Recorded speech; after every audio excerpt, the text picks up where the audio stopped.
প্রতিদিনের ন্যায় আজও হাজির হয়েছি মজাদার একটি রেসিপি নিয়ে। আজ আমরা তৈরি করে দেখাবো শশা দিয়ে ছোট চিংড়ি মাছের ঝোল। বিসমিল্লাহির রহমানির রহিম। আসসালামু আলাইকুম সুপ্রিয় দর্শক, যারা মাছ মাংস খেতে খেতে এখন আর ভালো লাগছে না বা রেসিপিতে সামথিং পরিবর্তন আনতে চান, তাদের জন্য এই রেসিপিটি অনেক ভালো লাগবে। রমজান মাসে সেহরিতে শশার এই তরকারি একটি উপকারী রেসিপিও বটে। প্রিয় দর্শক, আমরা আজকে এই চিংড়ি মাছের এবং শশা দিয়ে ঝোল রেসিপিটা তৈরি করেছি। এটা খুবই উপকারী একটি রেসিপি। প্রিয় দর্শক, আশা করছি ভালো লাগবে। তো চলুন দেখা যাক কিভাবে তৈরি করেছি।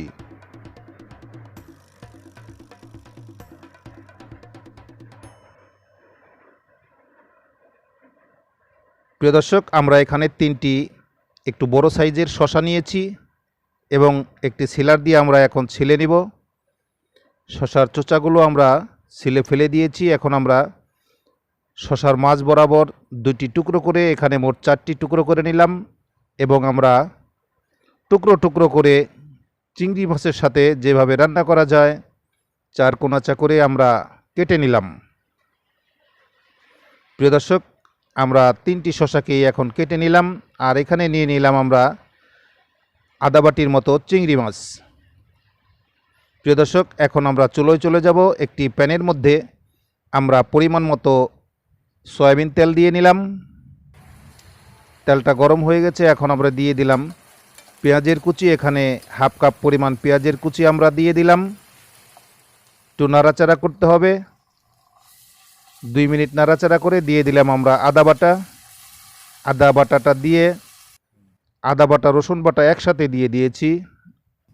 তারপর দিয়ে দিলাম আমরা হলুদের গুঁড়ো এবং মরিচের গুঁড়ো আধা চামচ করে এবং ধনিয়ার গুঁড়ো দিয়ে দিলাম আধা চামচ। এখন একটু কষিয়ে নিতে হবে। প্রিয় দর্শক, আমরা কষিয়ে নিচ্ছি।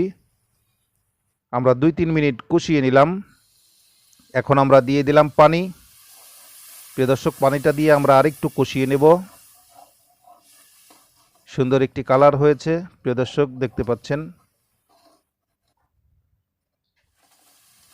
এখন আমরা দিয়ে দিলাম শশার সেই কুচিগুলো বা শশার টুকরোগুলো যেগুলো আমরা কেটে রেখেছিলাম। প্রিয় দর্শক, এখন একটু নাড়াচাড়া করে ভালো করে কষিয়ে নিতে হবে। আমরা ভালোভাবে কষিয়ে নিলাম।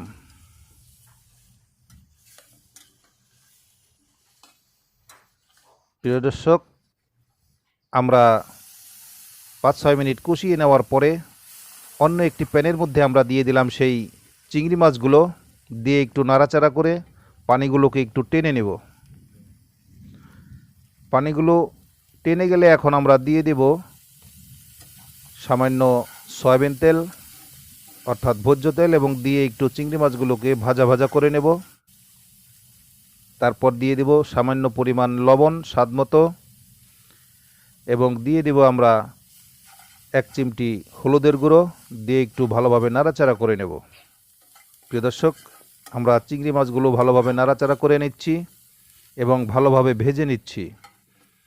প্রিয় দর্শক, চিংড়ি মাছগুলো ভাজা হয়ে গেছে। এখন আমরা এগুলোকে নামিয়ে নেব এবং শশার তরকারিগুলো যেগুলো আমরা রেখেছিলাম চুলোয় সেগুলোকে আবার একটু নাড়াচাড়া করে এখন আমরা দিয়ে দিব যে চিংড়ি মাছগুলো আমরা ভেজে নিলাম তেল দিয়ে, সেগুলোকে এখন আমরা এই শশার মধ্যে দিয়ে দেব। দিয়ে ভালোভাবে উপকরণগুলো মিশিয়ে নেব। প্রিয় দর্শক, আমরা শশা এবং চিংড়িটাকে ভালো করে কষিয়ে নিচ্ছি। এ পর্যায়ে আমরা দিয়ে দিলাম স্বাদ মতো লবণ। সুন্দর একটি ফ্লেভার আসছে। প্রিয় দর্শক, আপনারা এভাবে রান্না করবেন। আমরা ভালোভাবে 5-6 মিনিট কষিয়ে নেওয়ার পরে এখন দিয়ে দিলাম আমরা ঝোল অর্থাৎ পানি। এখানে আমরা 1 কাপ পরিমাণ ঝোল দিয়ে দিলাম আর উপর দিয়ে ছিটিয়ে দিলাম কাঁচামরিচ ফালি 3-4টি। এখন আমরা ঢেকে খানিকক্ষণ রান্না করে নেব 5-7 মিনিট। প্রিয় দর্শক, আমরা ঢাকনাটা উঠিয়ে দেখছি ঝোলটা একটু টেনে এসেছে। প্রিয় দর্শক, আপনারা দেখছেন হালাল রান্নাবান্না চ্যানেল। আমরা আর 5-7 মিনিট জাল করে তারপরে আপনাদেরকে ফাইনালি পরিবেশন করে দেখাবো ইনশাআল্লাহ। বিসমিল্লাহি ওয়া আলা বারাকাতিল্লাহ। আল্লাহ তাআলা আমাদের সকল প্রকার খাদ্যে বরকত দান করুন। হয়ে গেল আজকে আমাদের শশা দিয়ে ছোট চিংড়ি মাছের ঝোল। প্রিয় দর্শক, আশা করছি আমাদের আজকের রেসিপিটা আপনাদের কাছে ভালো লাগবে। একটু ঝাল ঝাল মিষ্টি মিষ্টি এই শশার রেসিপিটা আপনারা ইফতার আইটেমে রাখতে পারেন। প্রিয় দর্শক, আমাদের রেসিপিটা ভালো লাগলে একটি লাইক দিয়ে দিবেন।